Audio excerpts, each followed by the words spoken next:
हुई, अब क्या है, रियलिज्म आ गया, राइट, यथार्थवाद। तो जो भी चीजें हैं उनको रियलिस्टिक बना करके किया गया, जैसे मूर्ति बनाया जा रहा है, पेंटिंग बनाया जा रहा है, वो सारा क्या हो रहा है, रियलिस्टिक। क्लियर? अब यहां पे ये 19th सेंचुरी तक चलता रहा, और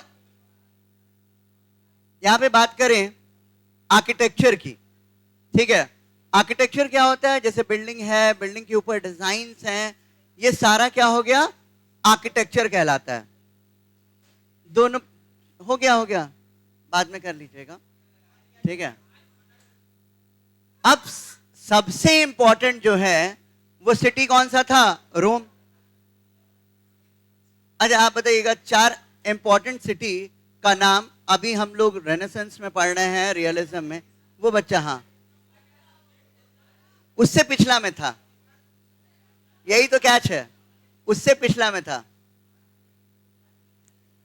4 इंपॉर्टेंट सिटी बताइएगा। वेनिस, एक्सीलेंट, ठीक है। Padua, yes, right, good, great. अब यहां पे देखते हैं तो रोम बहुत इंपॉर्टेंट था। अब रोम तो देख रहे हैं रोमन एम्पायर से कि चर्च वहां होता है, पोप वहां होता है, और पूरा का पूरा क्रिश्चियनिटी जो है एक तरह से वहीं से कंट्रोल होता था, रोम से कंट्रोल होता था, राइट। तो रोम का इंपॉर्टेंस चर्च के कारण भी बहुत इंपॉर्टेंट था। अब जहां जहां चर्च थे वहां पे जरूरत पड़ी कि हाँ भाई बहुत अच्छा डिजाइन बनाया जाए, दीवारों पे डिजाइन बनाया जाए। जैसे हम लोग पिछले चैप्टर में पढ़े थे कि कैथेड्रल टाउन्स क्या होता है, बड़ा चर्च, जो लार्ज चर्चेस थे वो क्या कहलाए, कैथेड्रल टाउन्स कहलाए। और जो चर्च कहलाए, large churches, they were considered as cathedral, वो कैथेड्रल कहलाया। अब रोम में ये क्या था कि revived in a spectacular way in the 15th century.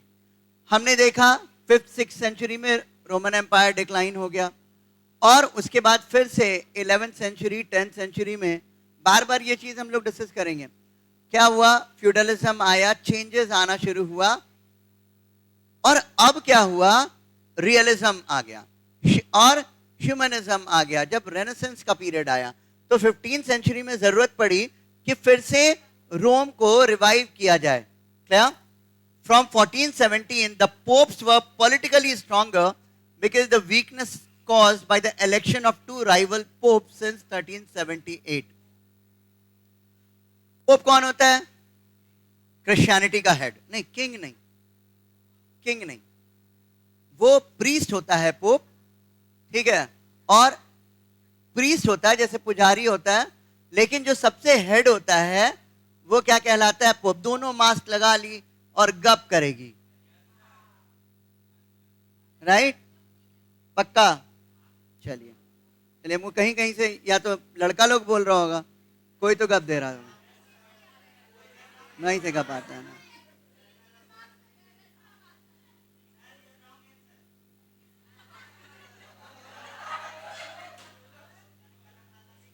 ठीक है, शांत रहिए। तो जो पोप होता है वो पोप क्या होता है, पॉलिटिक। आज भी बात करते हैं इंटरनेशनली पूरी दुनिया में पोप जो होता है वो क्रिश्चियनिटी का हेड माना जाता है, कि सबसे ऊपर का पोस्ट, और वहां से सब कुछ कंट्रोल होता है। जैसे बुद्धिज्म में होता है दलाई लामा, क्लियर, ठीक है, दलाई लामा, हाँ, जो मतलब मान लिया गया कि ये सबसे ऊपर हैं, ऊपर पोजीशन पे। हाँ, तो अब क्या था कि पोप पॉलिटिकली स्ट्रॉन्गर हुआ कब, 2 का इलेक्शन हो रहा, because the weakness caused by the election of 2 rival pope since 1378 had ended. पहले क्या होता था कि 2 पोप है, इलेक्शन हो रहा है, तो ये जो राइवलरी था, मतलब एक आगे आ जाए दूसरा आगे आ जाए, कंपटीशन होगा ना, तो ये राइवलरी का खत्म होने के बाद क्या हुआ, पोप जो बना वो बहुत स्ट्रांग बनता गया, और पोप्स का पावर और स्ट्रांग हो गया पॉलिटिकली। आपको पहले भी हम लोग बात कर रहे थे जब इटली की, तो जो उसका पेपल स्टेट जो रोम का पार्ट था, वो रोम के पार्ट में पोप का हमेशा डोमिनेंस रहा।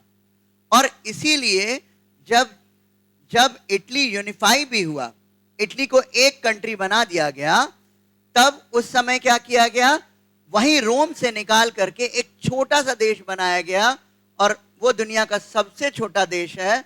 कौन सा देश है? Vatican city. ठीक है, उसका पॉपुलेशन 1000 भी नहीं है, वहां सिर्फ पोप्स रहते हैं। तो एक, ताकि उनका अलग से पावर रहे, उनका अलग से इंपॉर्टेंस रहे, इसलिए वहां पे वेटिकन सिटी बना दी। क्या क्या बोलिए? ऐसा कोई, ये थोड़ी ना फ्लड एरिया में नहीं था वो, ऐसा थोड़ी है। They actively encourage the study of Rome's history.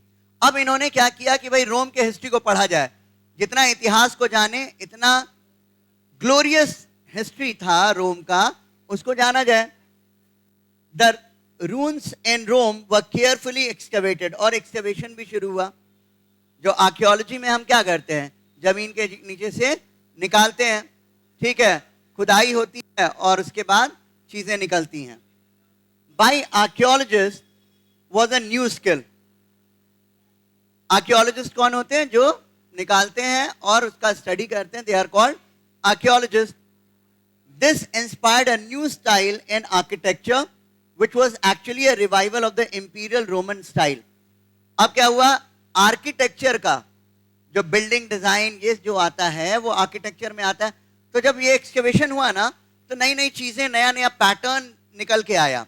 अब वो एक इंस्पिरेशन मिल गया अब अगेन 15th सेंचुरी में कि इसी तरह का डिजाइन बनाया जाए, सुंदर सुंदर डिजाइन बनाया जाए। तो वो एक तरह से रिवाइवल था, नाउ कॉल्ड क्लासिकल। क्लासिकल हम किसको कहते हैं? जैसे हम लोग पुराना गाना सुनते हैं तो कहते हैं ना क्लासिकल म्यूजिक है, राइट? तो ये भी क्या था, क्लासिकल था, कि पुराना डिजाइन आया, आर्किटेक्चर का पैटर्न मिला कि रोमन एम्पायर में ऐसा था और उसी को फॉलो किया जाने लगा। Pops, wealthy merchants and aristocrats employed architect. अब कौन करेगा, कौन बनवाएगा वैसा आर्किटेक्ट? वही बनवाएगा जिसके पास पैसा हो और जिसकी रिक्वायरमेंट। तो अब पोप्स ने, जो अमीर मर्चेंट्स हैं वो, और एरिस्टोक्रेट, ये तीनों, ये लोग एरिस्टोक्रेट, जो high class rich people, they are aristocrat, who were familiar with classical architecture. अब ये लोग जो थे वो उन लोगों को हायर करने लगे कि चलो तुम काम करो हमारे लिए और हमारे लिए बिल्डिंग का डिजाइन बनाओ। उन लोगों को हायर किया जो फेमिलियर थे इन सब डिजाइन से। Clear? Artists and sculptors were also to decorate buildings with paintings, sculptures and reliefs। Clear? तो डेकोरेट करते थे। रिलीफ्स क्या हो गया, जैसे प्लांट है, अलग अलग फीचर्स जो हैं, ट्रीज हैं, तो इन सब चीज है, ट्रीज का भी डिजाइन हो जाए या एक्चुअल ट्रीज, तो इन सब से क्या करने लगे, वो पूरा इसको डेकोरेट करने लगे बिल्डिंग्स को, तो अच्छा बनने लगा। Some individuals were skilled equally as painters। और कुछ इंडिविजुअल जो थे, जैसे हम बात भी कर रहे थे बार बार कि ह्यूमनिज्म में क्या हुआ, रियलिज्म में क्या हुआ, कि नॉलेज इंपॉर्टेंट हुआ और क्या इंपॉर्टेंट हुआ, स्किल इंपॉर्टेंट हुआ, कि लोग, एक ही व्यक्ति अलग अलग स्किल, अलग अलग को, कि पॉटरी भी बना ले, पेंटिंग भी बना ले, स्कल्पचर भी बना ले। तो इसी तरह कुछ इंडिविजुअल ऐसे थे कि जो पेंटिंग भी कर लेते थे, मूर्तिकार भी थे, क्लियर, और आर्किटेक्ट भी थे। Clear? The most impressive example is Michelangelo Buonarroti। तो माइकल के नाम से बहुत फेमस नेम है। तो माइकल जो थे, immortalized by the ceiling he painted for the Pope in the Sistine Chapel। Sistine Chapel church था, उसके सीलिंग को, ठीक है, उसके सीलिंग को माइकल ने बहुत बेहतरीन ढंग से पेंट किया था और इसलिए इनका नाम काफी हुआ। क्लियर? सो देखिएगा, इमॉर्टलाइज मतलब अमर हो गए, ठीक है। तो अब माइकल ने इतना बेहतरीन डिजाइन दिया कि सिस्टीन चैपल में कि द स्कल्पचर कॉल्ड द पाएटा, ठीक है, स्कल्पचर को क्या कहते हैं, पाएटा कहते हैं नाम, and his design of the dome of Saint Peter's church all in Rome, ठीक है, और इसका जो डिजाइन था उसने और इसको क्या कर दिया, इमोर्टलाइज कर दिया। मतलब सिस्टीन चैपल इज इंपॉर्टेंट, कि यहाँ चर्च था, उसमें डिजाइन बनाया इन्होंने, सीलिंग को पेंट किया, और वो बेहतरीन एग्जाम्पल था जिसने इनको अमर बना दिया। क्लियर? अब नेक्स्ट है Filippo Brunelleschi, the architect who design the spectacular Duomo of Florence. Duomo church को ही कहते हैं, ठीक है, डुओमो का मतलब चर्च ही है, तो चर्च, फ्लोरेंस के चर्च को बहुत स्पेक्टेकुलर का मतलब बहुत भव्य, बहुत बेहतरीन इन्होंने क्या किया, डिजाइन किया। Had started his career as a sculptor. अब ये क्या कर रहे हैं, सीलिंग डिजाइन कर रहे हैं, चर्च डिजाइन कर रहे हैं। शुरुआत किससे की थी इन्होंने, मूर्तिकार थे, क्या स्कल्प्टर थे, और स्कल्प्टर के बाद ये डिजाइनिंग, तो मतलब मल्टी टैलेंटेड ये सारे थे, अलग अलग स्किल आता था। Another remarkable change was that from this time artists were known individually by name, बहुत important है, not as members of a group or a guild। हम लोग पढ़ चुके हैं कि पहले क्या था, व्यापारी है तो व्यापारी का एसोसिएशन होगा, मूर्तिकार है तो उसका एसोसिएशन होगा, पॉटर है, राइट, तो उनका एसोसिएशन होगा, और ये क्या कहलाता था, गिल्ड कहलाता था। ये वर्ड ध्यान आ रहा है ना, राइट, गिल्ड। तो गिल्ड क्या होता था, व्यापारियों का एसोसिएशन हो गया, तो आया था ना, ठीक है, लिखे नहीं थे तो अब जान जाइए, ठीक है, अब जान गए ना। तो गिल्ड होता क्या है, बिजनेस एसोसिएशन, बिजनेस एसोसिएशन होता है या ट्रेड एसोसिएशन होता है। मतलब कोई एक चीज आप कर रहे हैं, अब आप दोनों का देखिएगा, तो कोई एक चीज कर रहे हैं, जो भी आपका प्रोफेशन है, और वही प्रोफेशन का जो ग्रुप बन गया, वही ग्रुप जो बन गया, मिल करके काम कर रहे हैं, और उनका डोमिनेंस होता है, उसको क्या कहते हैं, गिल्ड। तो गिल्ड अलग अलग सबका, सारे व्यापारियों का, ट्रेडर्स का गिल्ड होता था। तो गिल्ड होता था तो लोग तो गिल्ड के नाम से जानते थे, मूर्ति भी बन रहा है, डिजाइन भी बन रहा है, कुछ भी बन रहा है, तो इंपॉर्टेंट क्या था, गिल्ड इंपॉर्टेंट था। लेकिन अब रेनेसेंस पीरियड में, जो 15th सेंचुरी में आने के बाद, लोग नाम से जाने गए।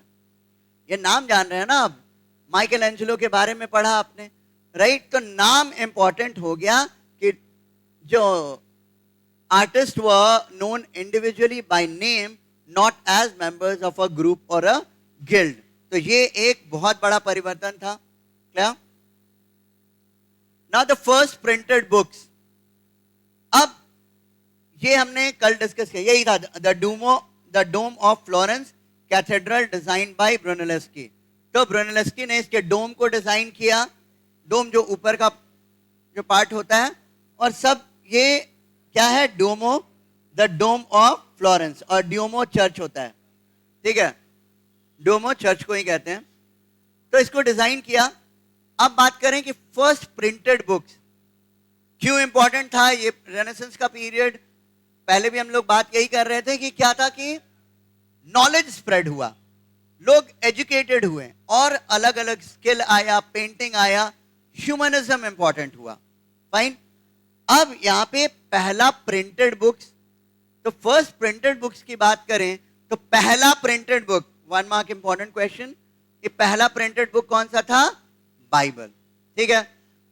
और पहले भी पढ़े हम लोग, बताइएगा कोई भी, किसने प्रिंटिंग प्रेस को इन्वेंट किया था, गुटेनबर्ग ने, right, so fine, good.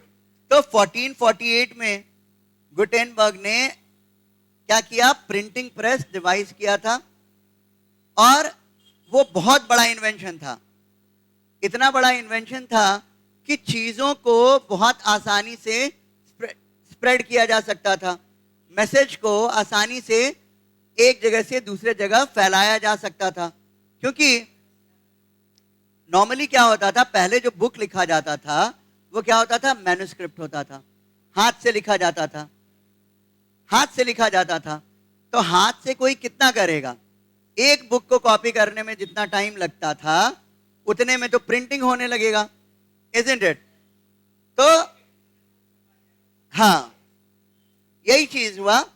If people in other countries wanted to see paintings, sculptures or buildings of great artists, they had to travel to Italy. अब इस तरह के पेंटिंग को, इस तरह की मूर्तियों को देखना अगर होता था तो लोग ट्रैवल करके कहाँ आते थे? इटली आना पड़ता था. But in the case of the written word, what was written in Italy travel to other countries. So very important statement कि इटली में लेकिन जो लिखा जाता था वो दूसरे देशों में ट्रैवल करके चला जाता था. कैसे जाता था? बुक्स के माध्यम से, प्रिंटेड बुक्स के माध्यम से. मतलब इटली में दोनों चीज है. अब पेंटिंग है, चर्चेज हैं, मूर्ति है, उसको देखना है तो क्या करना पड़ेगा? इटली जाना पड़ेगा. लेकिन इटली में लिखा गया बुक वो दुनिया के किसी कोने भी पहुंच सकता था ना. तो प्रिंटिंग के थ्रू प्रिंटिंग बना पाया इसको. So this was because of the greatest revolution of the 16th century, the mastery of the technology of printing. तो 16th century का greatest technology वो था print technology. Printing होने लगा. अब क्या था? Europeans were indebted to other peoples, the Chinese for printing technology, and to Mongol rulers because European traders and diplomats had become familiar with it during visits of their courts. अब देखिए, printing press की अगर हम बात करें तो यहां पे क्या हुआ? इन्वेंशन कहां हो रहा है प्रिंटिंग प्रेस का? जर्मनी में. 1448 में जर्मनी में प्रिंटिंग प्रेस. थोड़ा सा बैकग्राउंड में जा रहे हैं. 1448 में प्रिंटिंग प्रेस बना. लेकिन क्या वही प्रिंट टेक्नोलॉजी था? वास्तव में प्रिंट टेक्नोलॉजी काफी पहले से चाइना में पॉपुलर था, राइट? तो चाइना में वो था वुड ब्लॉक प्रिंटिंग की तरह. तो वुड ब्लॉक प्रिंटिंग क्या था कि जब जैसे कि स्टैंप मुहर होता है ना, हाँ, जैसे मुहर होता है तो उसी तरह सारे लेटर्स का बनाया जाता था और स्टैंप कर कर के प्रिंटिंग किया जाता था. लेकिन वो मैकेनिकल प्रिंटिंग नहीं था. तो वो मैकेनिकल प्रिंटिंग नहीं था. मैकेनिकल प्रिंटिंग क्या है? जो मशीन से चले, इजंट इट? वो मैकेनिकल हो गया. अब ये तो हैंड प्रिंटिंग था. तो ये हैंड प्रिंटिंग इधर चाइना से, वो जब मार्को पोलो ट्रैवलर थे, सुने? तो मार्को पोलो इटली के ट्रैवलर थे. मार्को पोलो जब वो इटली आए तो ये टेक्नोलॉजी लेकर के आए कि देखो वहां ऐसे होता है. ट्रैवलर्स क्या करते हैं? कहीं भी गए तो आप इंफॉर्मेशन लेकर के आते थे और बताते थे कि देखो वहां पे क्या होता था? वुड ब्लॉक प्रिंटिंग होता था, राइट? लेकिन अगर इन्वेंशन की बात करें, मॉडर्न इन्वेंशन की बात, आया कहां से? एशिया से, चाइना से. चाइना और जापान, इन दो जगह था. और चाइना जापान से होकर के टेक्नोलॉजी आया कहां? यूरोप में, इटली में आया. मार्को पोलो लेकर के आए. और उसके बाद जो इन्वेंशन हुआ जर्मनी में, जर्मनी का जो जोहान गुटेनबर्ग ने प्रिंटिंग प्रेस बनाया. तो यही चीज कह रहा है कि यूरोपियंस मतलब इंडेप्टेड हैं. इंडेप्टेड है मतलब ऋणी हैं उनके, किनके? चाइनीज और मंगोल्स के, क्योंकि वहीं से तो आया. और इतना बड़ा टेक्नोलॉजी वहां से आया क्योंकि European traders and diplomats had become familiar with it during visits of their courts. उनके दरबार में जाते थे तो उनको पता चल गया था. Clear? This was also the case with 3 other important innovations: fire arms, the compass and the abacus. ठीक है? अब ये 3 और इंपॉर्टेंट इन्वेंशंस था इस पीरियड का. पहला क्या था? Fire arms. फायर आर्म्स नहीं था पहले, ठीक है? लेकिन यहां से ही फायर आर्म्स आया. मतलब आग वाला आर्म्स, कुछ फेंके और जले, इस तरह का आर्म्स नहीं था, आया. सेकंड क्या था? ये इनोवेशंस था, राइट? फिर कॉम्पस अरेबियन ने लेकर के आए. अरब जो थे उन्होंने इसका इन्वेंशन किया. कॉम्पास का इन्वेंशन किसने किया? कॉम्पस का अरब्स ने. ठीक है? तो अरब्स लेकर के आए कॉम्पस. और इसको यूज किसने किया सबसे ज्यादा? अभी शुरू से हम लोग देख रहे हैं कि कौन कर रहे हैं, यूरोपियन कर रहे हैं, ठीक है। और कैसे हुआ था, हमने पढ़ा था ये क्या हुआ, इसका अरेबिक ट्रांसलेशन करके उनके लिए बुक लिखा गया, इजंट इट? तो सारा टेक्नोलॉजी अरब का भी इनको पता चल गया, पढ़ करके पता चला ना कि हाँ भाई, क्योंकि ट्रांसलेशन था, अरबी में रहता तो थोड़ी पता चलता। तो अरबिक का लैटिन में ट्रांसलेशन और लैटिन का भी ट्रांसलेशन हुआ अरबिक में। तो इससे क्या हुआ, ये सारे इन्वेंशंस के बारे में उनको पता चल गया, और उनको जब पता चला तो उन लोगों ने यूटिलाइज करना शुरू किया। और यूरोपियन ने इतना यूटिलाइज किया कि उन्होंने ज्योग्राफिकल एक्सप्लोरेशन किया, और ज्योग्राफिकल एक्सप्लोरेशन करके जैसे कोलंबस को भेजा, अमेरिका खोज लिए वो, राइट, और वास्को डगामा इंडिया का रास्ता खोज लिए। अल्टीमेटली क्या हो गया, कॉलोनियलिज्म शुरू हो गया, राइट। तो उस सब के पीछे तो यही है। हाँ बोलिए, क्वेश्चन था।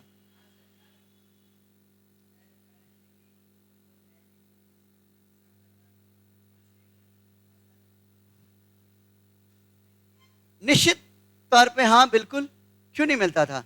जहां पे जो लोग पैटर्नाइज करते थे, बिल्कुल सही बात है, हाँ, जो पेट्रन्स होते थे, जैसे राजा है, रूलर है, कौन देगा?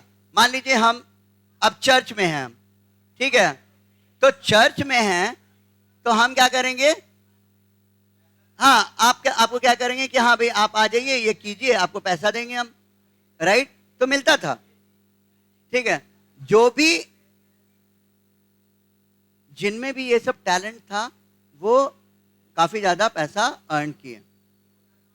अब क्या था, एबेकस। एबेकस आपको सबको पता है, ठीक है, जो काउंटिंग के लिए बच्चों का आप देखते हैं numbers. Earlier text existed in a few hand written copies. पहले क्या होता था, ऐसा नहीं था कि टेक्स्ट नहीं था, टेक्स्ट था, लेकिन वो सब क्या था, हैंड रिटन था, क्या? अब 1455 में फर्स्ट प्रिंटेड बुक कौन सा था, बाइबल था।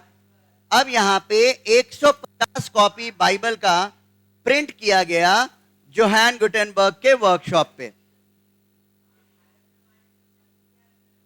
क्या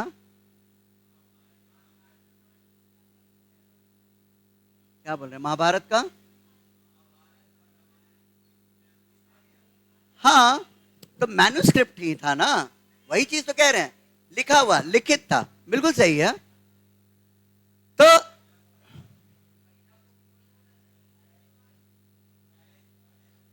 अब यहां पे देखिए, जोहान गुटेनबर्ग के वर्कशॉप में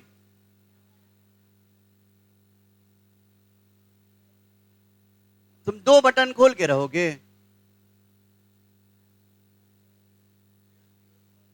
वो बच्चा आप ही को, मतलब, ठीक है, अच्छा अच्छा, ठीक है। तो जोहान गुटेनबर्ग ने क्या किया, 150 कॉपीज उसके वर्कशॉप में प्रिंट हुआ। ये नंबर काफी बड़ा है, अभी हम लोग को काफी छोटा लग रहा है कि 150 कॉपी कौन सा बहुत ज्यादा कॉपी है, ठीक है। एक बार में आज के टाइम में 3-4 घंटे में हजारों कॉपी, डिपेंड करता है मशीन कितना बड़ा है, राइट, प्रिंटिंग मशीन कितना बड़ा है, उस उतना बढ़िया काम होगा। तो हाँ, ऑब्वियस की बात है, अंडरस्टूड है। तो लेकिन आज हमको लग रहा है कि काफी छोटा नंबर है, लेकिन उस समय के अनुसार ये काफी फास्टेस्ट था। 1400 to 1458, the German who made the first printing press, earlier a monk, generally लिखने पढ़ने का काम कौन करते थे, चर्च में मंक। अब मंक जो होता था, taken the same amount of time to write out one copy of the Bible. अब फिर वही, कल भी आप यही क्वेश्चन पूछे थे, रोज यही क्वेश्चन पूछते हैं।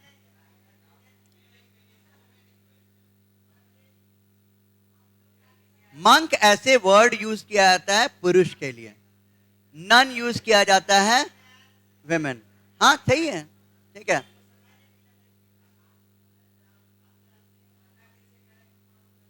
ठीक है, तो इसका मतलब क्या हम देख रहे हैं कि एक मंक को लिखने में कितना टाइम लग रहा है, बहुत टाइम लग रहा है, उतना टाइम में ये 150 बुक पब्लिश हो गया। तो उस समय के अनुसार इट वाज फास्टेस्ट। हाँ बोलिएगा।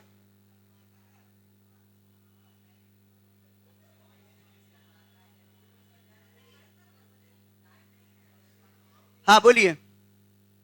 अब उसके बाद जब ये पहला बुक छप गया, अब धीरे धीरे हर एक बुक छपने लगा। By 1500, many classical texts, nearly all in Latin, had been printed in Italy.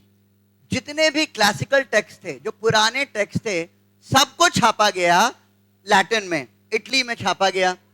As printed books became available, it was possible to buy them and students did not have to depend solely on lecture notes. अब पहले क्या था, सिर्फ lecture notes पे depend होना पड़ता था।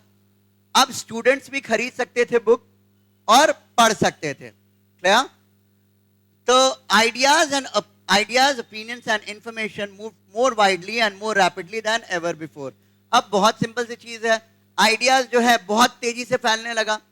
अब कुछ भी लिखा गया, अब प्रिंट हो रहा है, तो प्रिंट हो रहा है तो दूसरे जगह सर्कुलेट हो रहा है, तो फैलने लगा। अ printed book promoting new ideas could quickly reach hundreds of readers. नया आइडिया दिए, हजारों लोग को मिल गया, 100 सैकड़ों लोग को मिल गया।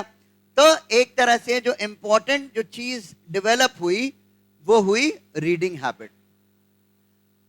अब आज की तरह तो बहुत सारा एंटरटेनमेंट का साधन था नहीं, तो रीडिंग हैबिट, और क्योंकि रीडिंग बहुत इंपॉर्टेंट हॉबी बना लोगों का। अब लोग के लिए क्या था, अब जो पढ़ नहीं सकते थे, जो अनपढ़ थे, उनके लिए भी बहुत इंटरेस्ट था। क्यों? वो क्या करते थे, सुनते थे। ठीक है, वो सुनते थे। जैसे मान लीजिए आप पढ़े लिखे हैं, बाकी सब अनपढ़ हैं, तो आप पढ़ के सुनाइएगा।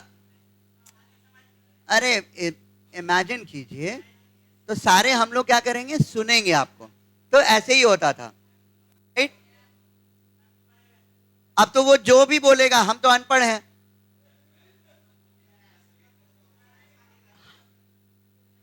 बिल्कुल,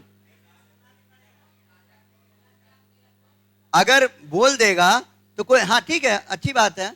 अब जैसे इसका कहना है, ऐसे तो मान लीजिए राजा है, पढ़ा लिखा नहीं है, अब वो पढ़ करके कुछ भी बता दे, उसको थोड़ी पता है कि क्या है, गलत भी बताए तो कर सकता है, कोई आश्चर्य की बात नहीं है।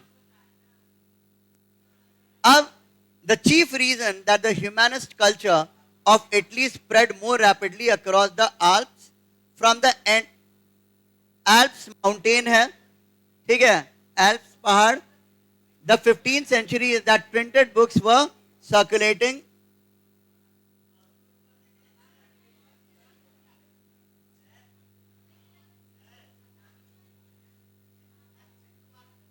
हाँ बोलिए।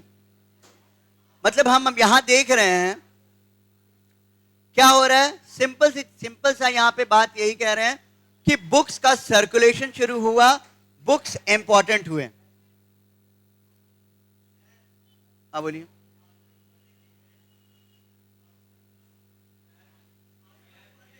हाउ? Output force.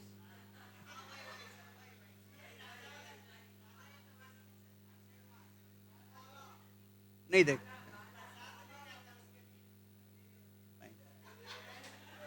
अभी यहां पे देखते हैं, यहां से रिलेटेड नहीं है। A new concept of human being, अब नया कॉन्सेप्ट आया ह्यूमन बीइंग का। One of the features of humanist culture was slackening the control of religion over human life. अभी तक क्या था, चर्च का डोमिनेंस, पोप का डोमिनेंस, मतलब हर कोई जो था धर्म के हिसाब से चलना है, धर्म सबसे ऊपर था, और हर किसी को किसके हिसाब से चलना है, धर्म के हिसाब से चलना। लेकिन जब आइडियाज आया, जब बुक्स पढ़ने लगे और नए नए आइडियाज आए, तो एक रीजनिंग का सेंस डेवलप हुआ। अब लोग पूछने लगे, प्रश्न करने लगे कि ये है तो क्यों है, राइट? तो Italians were strongly attracted to material wealth, power and glory, but they were not necessarily irreligious. लेकिन अब ये चीज तो हुआ, नया ह्यूमन बीइंग डेवलप किया, लेकिन इरिलीजियस नहीं हो गया। ऐसा नहीं है कि धर्म को छोड़ ही दिया, ऐसा नहीं, लेकिन हाँ परिवर्तन हुआ, रिलीजन का डोमिनेंस घटा। Clear? Francesco Barbaro, a humanist from Venice, wrote a pamphlet. अब इन्होंने क्या लिखा? एक पैम्पलेट लिखा, defending acquisition of wealth as a virtue. अब क्या होता था, पहले चर्च बोलेगा नहीं, पैसा का संग्रह नहीं करो, मनी नहीं रखो, क्लियर, एक्यूमुलेट मत करो, डोनेट करो। लेकिन पैम्पलेट में यहां लिखा गया कि एक्विजिशन, एक्विजिशन का मतलब अर्न करना, कुछ एक्वायर कर रहे हैं तो क्या हो गया? एक्विजिशन। कुछ अर्जन कर रहे हैं, acquisition. Got it? Acquisition of wealth as a virtue, कि ये भी कहा, ये भी एक गुण है, ये भी एक क्वालिटी है। आप अगर पैसा अर्न करते हैं, जमा करते हैं, तो ये भी एक क्वालिटी है, कोई बुरा नहीं है इसमें। क्या? लॉरेंजो वाला, who believed that the study of history leads man to strive for a life of perfection। बहुत ज्यादा जोर बार बार दिया जा रहा है हिस्ट्री पढ़ने पे। क्या? तो कहा गया कि आप इतिहास पढ़ते हैं और इतिहास को जानते हैं, तो ये क्या करेगा? आपको परफेक्ट बनाएगा, आपके जीवन में परफेक्शन लाएगा। Clear? Criticise the Christian injunction. Injunction क्या होता है?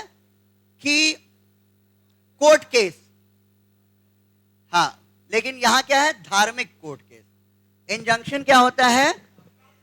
जैसे आपने कुछ किया, अब उस पर सुनवाई होगी, तो वो सुनवाई जो धार्मिक होता है, जो चर्च के अंदर होता है, जो पोप के अंदर होता है, कि हाँ आपने ये गलत किया, धार्मिक कार्रवाई, दैट इज कॉल्ड इंजंक्शन। वो ऑर्डर होता है, वो एक तरह से ऑर्डर होता है चर्च का, तो चर्च का इंजंक्शन इसको फॉलो करना है। क्लियर? तो Christian injunction against pleasure, pleasure के खिलाफ जो इंजंक्शन, जो आदेश जो होता था, उसको अपोज किया। मतलब अब चर्च क्या कह रहा है कि नहीं, खुश, ये वर्ल्डली प्लेजर में मत डूबो, पूजा करो, भगवान का ध्यान करो, यही होता है। तो इसने कहा कि नहीं नहीं, इंजंक्शन को क्रिटिसाइज किया और कहा कि प्लेजर में रहिए, कोई दिक्कत नहीं है, और पैसा कमाना भी एक गुण है। Right? There was also a concern at this time with good manners, how one should speak politely and dress correctly, what skills a person of culture should learn। और साथ में क्या किया गया कि क्या बोलना है। आप एक ह्यूमनिस्ट कब होंगे कि किस तरह से पोलाइटली बोलना है, राइट? किस तरह से पोलाइटली बोलेंगे, कैसे बिहेव करेंगे, कैसे कपड़े पहनेंगे, किस तरह से वेल ड्रेस्ड रहेंगे, और एक कल्चर्ड पर्सन आप कैसे बनेंगे, आप में क्या क्या स्किल, गुण होना चाहिए। Humanism also implied that individuals were capable of shaping their own life through means other than the mere pursuit of power। Again, पहले क्या था? इससे पहले लाइफ जो था वो चर्च के कंट्रोल में। अब कैसे चलेगा? भगवान के पावर से चलेगा। कैसे चलेगा? क्या हो रहा है? पूछिए, कुछ डाउट है तो पूछिए। बताया तो यही जाता था ना। चर्च क्या कह रहा है कि हाँ, चर्च जिस तरह से चलाएगा, किंग नोबल्स जिस तरह से चलाएंगे, जमींदार जो लैंड लॉर्ड्स होते थे वो जैसे चलाएंगे, वैसे चलेगा। क्लियर? लेकिन अब क्या हुआ? ह्यूमनिज्म के बाद लोग में खुद स्किल आया, लोग खुद एजुकेटेड हुए, और इसका रिजल्ट ये हुआ कि अपने फ्यूचर को, अपने आप को नए तरह से मैनिफेस्ट कर सकते थे। ठीक है? मतलब आप में स्किल आ गया तो आप खुद से अपना नाम कर सकते थे। Isn't it? This ideal was closely tied with belief that human nature was many-sided, which went against the three separate orders that feudal society believed in। कि ह्यूमन नेचर जो है, मनुष्य की प्रकृति जो है वो अलग अलग है और बहुत कुछ किया जा सकता है। ह्यूमन बीइंग बहुत कुछ कर सकता है, राइट? हाँ, तो ये किस चीज से निकाला? फ्यूडल सोसाइटी के 3 ऑर्डर से बाहर सोचने के लिए लोगों को अवसर दिया। पहले क्या था? यही सोचना है, फर्स्ट ऑर्डर होगा तो भाई क्लर्जी है, सेकेंड ऑर्डर होगा तो फ्यूडल लॉर्ड्स है, और थर्ड ऑर्डर पेजेंट्री का, किसान का काम करेगा, कॉमनर रहेगा, वही कर पाएगा। लेकिन जो स्किल का डेवलपमेंट हुआ वो ह्यूमनिज्म के फेज में, और ये ह्यूमनिज्म, रियलिज्म और रेनेसेंस के फेज में ये हो गया। तो ये परिवर्तन आया।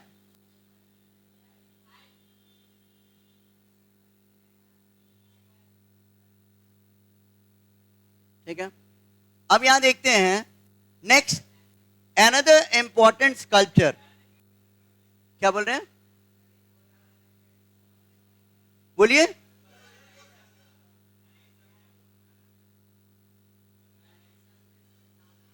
क्या नहीं समझे? अच्छा, जैसे पहले क्या था कि चर्च के ऑर्डर के अंदर ही सब चल रहा है, फिर फ्यूडल लॉर्ड्स का इन्फ्लुएंस है, और जो समाज था वो 3 ऑर्डर्स ही था, first order, second order, third order.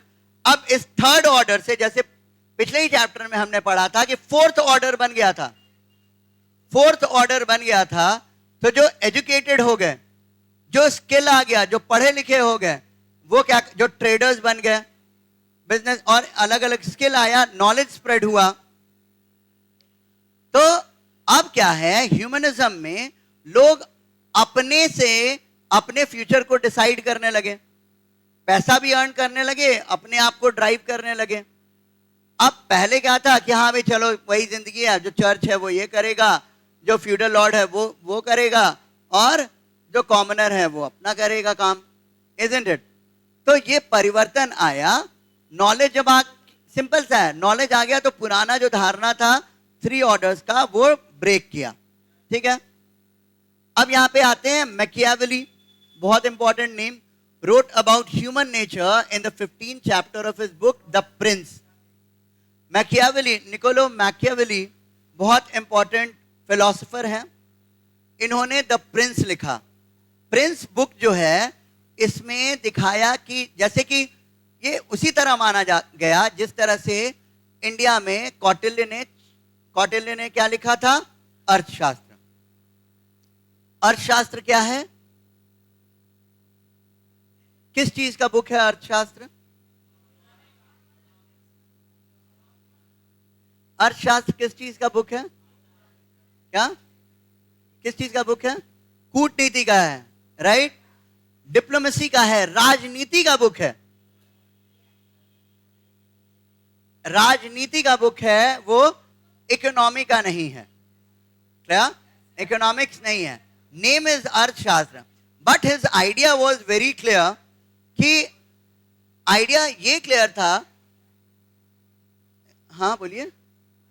हाँ, आइडिया उनका एकदम से क्लियर था कि अर्थ पे ही तो राजनीति निर्भर है, और उन्होंने कूटनीति, राजनीति के बारे में लिखा। उसी तरह मैकियावेली ने 16th सेंचुरी में लिखा प्रिंस। इसमें भी राजपाट, राजा के रूल, इन सब के बारे में बताया गया। अब इन्होंने, so leaving aside imaginary things and referring only to those which truly exist, I say that whenever men are discussed, and especially princes who are more exposed to view, they are noted for various qualities. अब यहां पे देखिए, बार बार हम कह रहे हैं कि जब भी हम इतिहास पढ़ते हैं, हिस्ट्री पढ़ते हैं, तो किसके बारे में पढ़ते हैं? स्पेशली ग्रेट मैन के बारे में, रूलर्स के बारे में। क्लियर? मैकियावेली ने भी मेंशन किया कि जब हम प्रिंसेस के बारे में पढ़ रहे हैं, राजाओं के बारे में, राजकुमारों के बारे में पढ़ रहे हैं, तो उस टाइम हम क्या पढ़ते हैं? हर किसी का एक स्पेशल क्वालिटी होगा। हर किसी का क्या होगा? स्पेशल क्वालिटी होगा। वेरियस क्वालिटीज विच अर्न देम इधर प्रेज और कंडेमनेशन। तो अगर राजा है तो राजा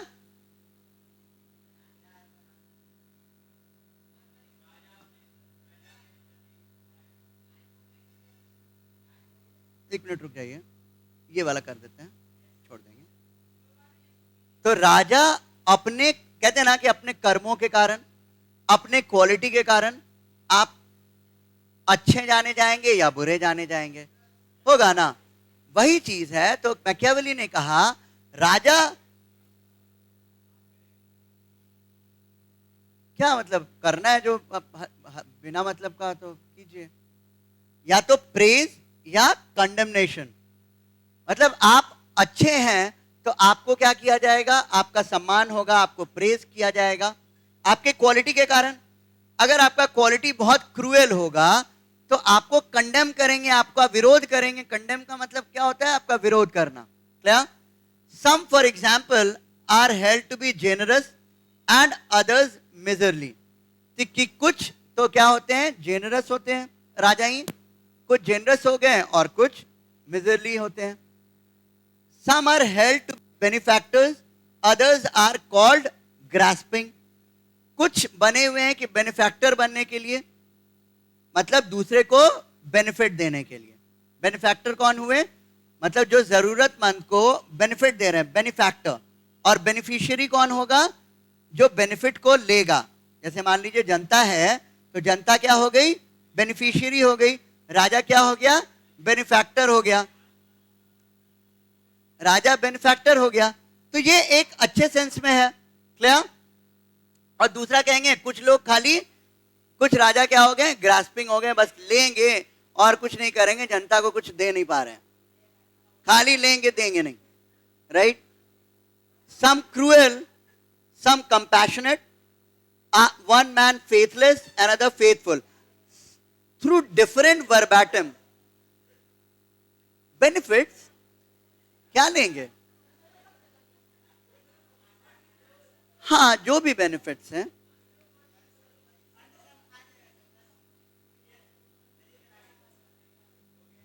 जितना हल्ला कीजिएगा देर होगा ना।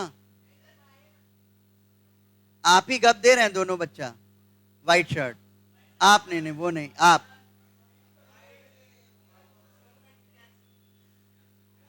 ठीक है, तो क्या हुआ, ये अलग अलग वर्बैटम दिया हुआ है, यहाँ पे वर्ड्स हैं, सब में यही चीज दिया जा रहा है कि एक में राजा अच्छा भी होगा और बुरा भी होगा।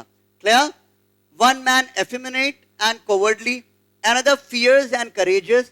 सारा क्या हो रहा है, एक का ऑपोजिट दूसरा वर्ड दिया हुआ है। क्लियर, मतलब अच्छा भी होगा बुरा भी होगा। तो सब कुछ सीधा सा बात है, अपने डीड्स के कारण, अपने कर्मों के कारण, अपने गुण के कारण ही जो भी राजा होगा वो अच्छा सुनेगा या उसका लोग विरोध करेंगे, दोनों होगा। सिंपल। फ्लेक्सिबल होगा, कोई रिजिड होगा, स्टबर्न होगा, ढीठ होगा, स्टबर्न होगा, कोई फ्लेक्सिबल होगा। One grave, another frivolous, one religious, another sceptical. क्या मतलब, दूसरे पे जिसका संदेह हो स्केप्टिकल हो गया, एंड सो फोर्थ। तो ये अलग अलग वर्ड प्ले करके यहाँ पे यही दिखाया गया है कि जो भी राजा का क्वालिटी होगा उसके अनुसार राजा को सब मानेंगे या उसकी बुराई करेंगे। Clear. And who has written, Machiavelli. Machiavelli ने प्रिंस लिखा और इसमें राजा के गुणों के बारे में बात किया। Machiavelli believe that all men are bad and ever ready to display their vicious nature, partly because of the fact that human desires are insatiable. Insatiable मतलब जो satisfy नहीं किया जा सकता है। तो मैकियावेली का कहना है कि जितने भी लोग हैं ना, सब बुरे हैं, कहीं ना कहीं सब बुरे हैं, क्योंकि सबकी इच्छाएं हैं और सारी इच्छाओं को सेटिस्फाई नहीं किया जा सकता है। क्लियर। यही कहा, the most powerful motive Machiavelli saw as the incentive for every human action is self interest. कि हम कोई भी काम करते हैं तो हम एक इंसेंटिव चाहते हैं, उसका फायदा क्या होगा ये चाहते हैं ना। कौन लिखा था, प्रिंस किसने लिखा है, प्रिंस बुक किसने लिखा है, चेक करके बताइए, यहां देख के बताइए, वहां देख के बताइए। यही तो पूरा चर्चा ही यही हो रहा है मैकियावेली के बारे में। ठीक है, कि मैकियावेली ने प्रिंस लिखा और प्रिंस में राजा के गुणों के बारे में बात की है। सिंपली यही आपको ध्यान रखना है और उसके अकॉर्डिंग आप लिख लीजिएगा, कोई भी क्वेश्चन रहेगा। हाँ बोलिए। लड़का है, लड़का है। मैकियावेली बिलीव दैट, और मैकियावेली का क्या कहना है कि सारे जो लोग हैं वो बुरे हैं। क्यों हैं बुरे? कारण क्या है कि सबको अपना अपना डिजायर है, अपनी अपनी इच्छाएं हैं, और इच्छाओं को सेटिस्फाई नहीं किया जा सकता है। क्लियर? और लोग जो भी काम करते हैं उसमें चाहते हैं कि इंसेंटिव मिले, कुछ बेनिफिट मिले, और वो बेनिफिट जो मिलता है that is what we call as self interest. Clear? अब नेक्स्ट है एस्पिरेशंस ऑफ वुमेन करेंगे नेक्स्ट क्लास में करेंगे, ठीक है।